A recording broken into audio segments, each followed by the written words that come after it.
right, so we just got back from our walk. This is our cabbage patient again. And whenever she sat down on the bed, if you notice, she's kind of down towards the foot of the bed. Not a great place that we want her to end up, because when she lies back down, her head's going to be about here, okay? Whenever I get a patient up at the edge of the bed, no matter if I can kind of give them this amount of space, I feel good about them sitting there, or if I feel like they're more of a mod or max assist, one of the things that I do is actually put down the head of the bed, okay? For a couple reasons. Number one, I'm planning ahead. I'm already planning on her getting back into bed, okay? So I'm planning ahead so that when it's time to get back into bed, I'm not doing it at the last minute. The other reason is too, if there's any kind of emergency, she has a syncopal episode and she passes out, or something happens medically, we can go ahead and lie them back down very, very quickly and get them scooted up in bed.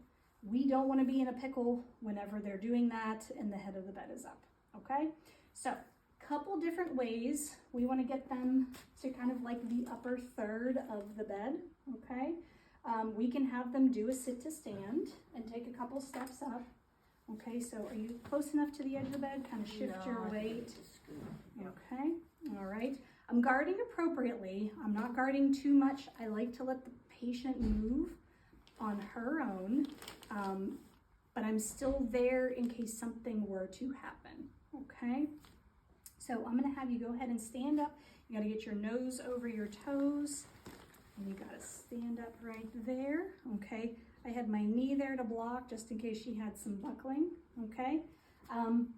I always tell, whether it's students, new clinicians, in the acute care setting, standing at the edge of the bed is one of the safest places you can be, okay? If I'm standing this person up for the very first time, the worst thing that happens if they can't do it is we sit back down, okay?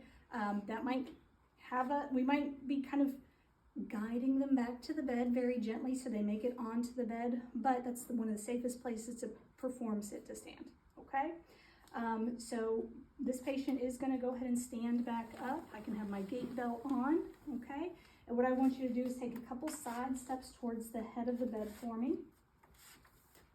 Okay, right there, okay? And I'm going to have you going to kind of, you feel the bottom of the, or the back, the bed on the back of your legs? Mm-hmm. Okay, so stick your butt way out and go ahead and have a seat. Very good, okay? Returning to the supine position. All right, so we don't want her to use her arms or her legs. There's two different ways she can lie down. If she's got good ab strength, we might kind of guide her trunk like this and have her swing her legs up here to get her back into bed. That was when our patient's doing very, very well, okay? You may have a patient who is doesn't do as well getting around, okay? They're more max assist for their upper body, okay? So we might guide this patient down like this, okay?